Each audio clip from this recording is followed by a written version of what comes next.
I really wanted to open up and share with you guys like my heart. I had the opportunity to meet with Elise, and um, she asked me why BBC. I'm like, because I love it and it's fun. She's like, but why? And she's like, I'd love to pull it out of you, and I'd love to hear like why. And so I spent some time with her, and she helped me get into my body, and that's why I wanted to teach the yoga class. I felt like it helped me like turn off and just kind of go inside. And so she encouraged me to like share kind of what came up. So it's been a while since I've shared something so vulnerable. So bear with me. I'm going to try to talk slow and just be really like transparent, like with my heart. So to me, BBC is all about connection. It's really important to me the way people feels when they walk into the room. Like I want them to feel seen. I want them to feel like they belong to something bigger. Um, and I just believe that we're not only connecting as business owners, but we are as a community, like here in Sarasota. I want us to be a family, not just like a group or somebody we see every so often. I want people to feel like they really are part of something. To share a little bit about me, I grew up in like with a lot of deep trauma. I um, I had both of my parents addicted to drugs. They were in and out of jail a lot. We were homeless a lot, often hungry. I was in and out of foster care a lot, different families, and um, yeah, the different types of like abuse that I experienced was like sexual, physical, emotional, and I was just told to stay quiet and to not share any of it. And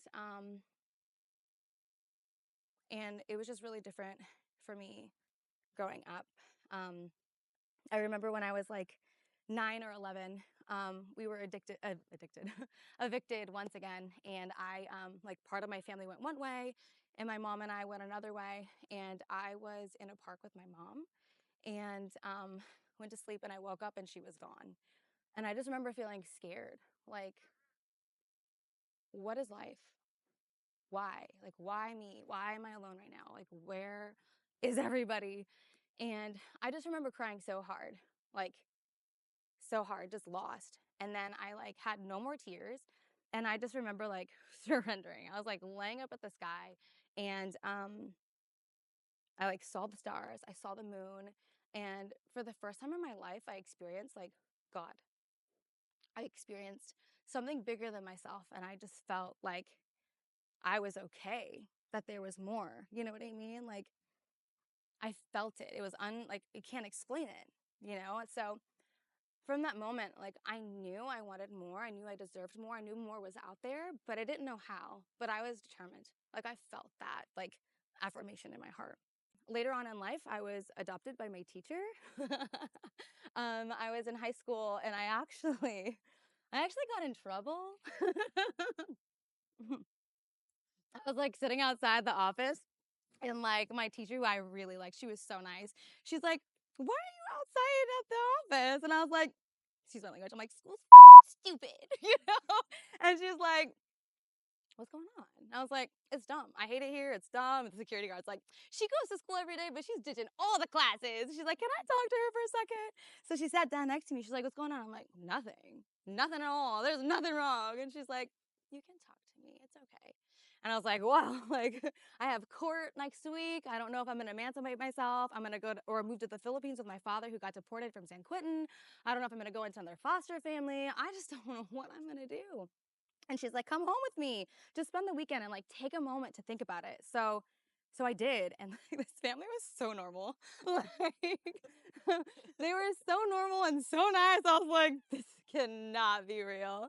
And it was really nice. It was really nice to see something different. And they welcomed me into their home. I had like a moment to just like be a kid. We went on a hike, and it was just like awesome. And so um, her husband like pulled my teacher aside and was like, "Hey, like, what do you think about keeping her?" She's like, "She's not a dog." And like this guy is like a computer engineer. He like takes time to like all the tires. Like he just gotta budget it out. And so just like for him to ask that was kind of like a God thing. So they asked me if I wanted to be part of their family, and from that moment on, they like took me in and they adopted me, and it was nice. But because I went through a lot of trauma in my life, I like was like a chameleon. It's like, oh, everybody doesn't put their apples on. I'm not gonna put it on. Like I was good at just kind of blending in. Like everybody's fine, I'm fine. And I was afraid to like tell my mom like that I miss my mom. You know, like I didn't want her to feel bad. I didn't want her to feel like I was ungrateful. So I had a lot of like things that I really didn't deal with. And so, you know, when I turned 18, I ended up like taking care of myself and moving on. Um, and when my father passed away, he was murdered, and that kind of took me down into a spiral. And I just couldn't wrap my head around it. And I I really spiraled. I started experimenting with drugs and drinking, and I learned how to disassociate really, really well. Like people, places, and things, just to shut off all my emotions. And and I just kind of dove myself into the ground, and I really didn't have a purpose for life, and I didn't want to live anymore. For me, like I knew I wanted something more, and I knew that yoga helped me feel differently.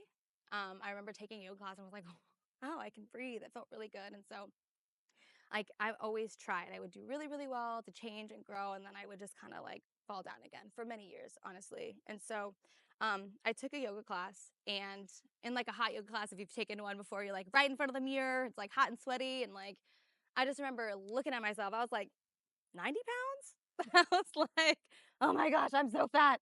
Oh my gosh, what is this role? You know, and like at the end of class, I was just like exhausted. I was like, gosh, I'm like so mean to myself. I didn't love myself. I didn't have that. So I remember laying down in my yoga mat at the end of it, and something like the yoga teacher said, I just like finally like let go. And again, I heard like the presence of God. I just felt like you are okay. It's going to be okay. Just follow me. And from that moment, that same whisper, I just kind of followed. So I went to AA, I went to like to my family, I went to church, and I started kind of just like taking the steps, like listening to the voice. And for me, it's like that's what really healed me was being in a room of other people who are breathing, who are also suffering in this 95-degree heat, you know, like we're in it together. Um, Going in the rooms of Alcoholics Anonymous, it's like hearing somebody fall for the millionth time. It's like, I'm not the only one. Um, Feeling seen, feeling like I'm not alone, not isolated and like in the darkness. So being around people and community is what really, really healed me. And that's what I want for BBC. I want people to feel like they belong. I want them to feel like you are also BBC, like we are a family. And I don't want anybody to feel like they're better or bigger or more important than anybody else. And that's the culture that I want to create. So moving to Sarasota was actually really hard. Um, my husband and I saved all our money to move here to buy a house. And his job didn't turn out the way that we thought, and everything that we saved like went to moving. And he said to me, he's like, we're not going to make rent next month. And for me, for somebody who's like been in homeless shelters and who's been homeless, I'm like, as a mom of two kids, it's like, there's no way that I'm going to let that be their story too. Um, you know, my son was diagnosed with type 1. We almost lost him. And I felt so alone and isolated here. It's like, we have no family. I don't know anybody. I don't feel comfortable opening up to somebody saying, like, I don't know what to do. Again, I was kind of lonely here. And my husband's like, go make friends. And I'm like, no. He's like, go get a haircut. I'm tired of cutting your hair because he cut it for me. He's like, go find a hairstylist. And so I went to Sarasota Moms, which I also want like our Business Blend Collective Facebook group to feel like that. And that's how I found Mackenzie.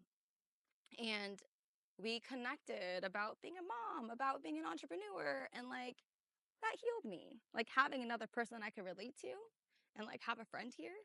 Um, that was really special for me. And like that's how BBC was literally born, birthed. So you know, us kind of coming together and feeling such a connection and healing with each other, and just like how we grew in our business. And so that's why we're like, other people need this. You know, there are other people who are like transplants from other places who kind of need this connection. Again, like I just want would she say, like us to be like a heartbeat, feeding us one. So when people come in, we're like a family. So like that's really what I want us to create. Like I'm not BBC, like we are BBC. It's not just one person, and that's why I'm so grateful that all of you are here wanting to volunteer your time and your energy to like make this be for other people too. I'm gonna just say a quick prayer and then we're gonna do a little journaling. So go ahead and close your eyes or just take your gaze down. Whether you believe in God, a higher power, or anything greater than yourself, just like take a moment to connect.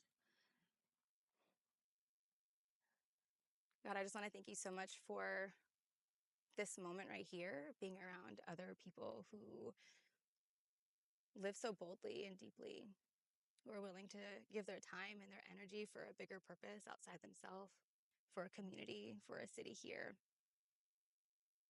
I pray that you bless everybody here in this space, their time, their energy. I pray that what you do here tonight and in this collective just touches a lot of people, and that it's not about us. It's who we get to reach and help heal and to feel connected outside of us to something bigger for a bigger purpose in life. Pray that you use me as a vessel to do your work, to do good in the world. Amen.